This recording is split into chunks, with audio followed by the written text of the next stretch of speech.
অকনিহত আজি মই তোমালোকক বিপদৰ বন্ধুৱে যে আসল বন্ধু সেই বিষয়ে এটা সাধু ক'বলৈ লৈছো।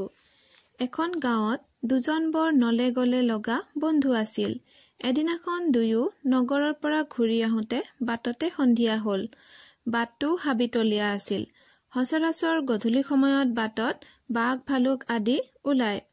আহি থাকোঁতে প্ৰথম বন্ধুৱে ক'লে, বন্ধু, বাটত বাঘ ভালুক দেখিলে মোক অকলে এৰি আঁতৰি নাযাবা। তেতিয়া দ্বিতীয় বন্ধুৱে ক'লে, এৰা, তুমি ঠিকেই কৈছা। বিপদত বন্ধুক এৰি যোৱাটো ভাল মানুহৰ কাম নহয়। এইদৰে কথা পাতি অলপ দূৰ আহি থাকোঁতে তেওঁলোকে সন্মুখত এটা ভালুক দেখা পালে। ভালুক দেখিয়েই প্ৰাণৰ ভয়ত প্ৰথম বন্ধুৱে ওচৰতে পোৱা গছজোপাত উঠি গ'ল।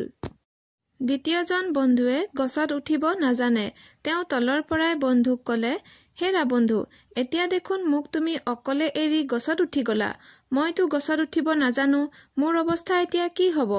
এইদৰে কৈ থাকোঁতে ভালুকটো আহি ওচৰ পালে।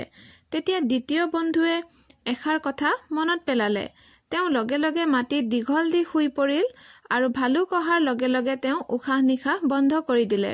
দ্বিতীয় বন্ধুৱে কোনোবা মানুহৰ পৰা শুনিছিল যে ভালুকে হেনো মৰা মানুহ নুচুৱে। ভালুকে দ্বিতীয় বন্ধুৰ নাকে মুখে শুঙি চাই তেওঁক মৰা মানুহ বুলি ভাবি গুচি গ'ল। ভালুকটো আঁতৰি যোৱাতহে আনজন বন্ধু গছৰ পৰা নামি আহিল। তেওঁ সুধিলে, বন্ধু, ভালুকটোৱে তোমাক কাণে কাণে কি কৈ গ'ল? তোমাৰ ভয় লাগিছিল নে? মোৰ হলে ভীষণ ভয় লাগিছিল।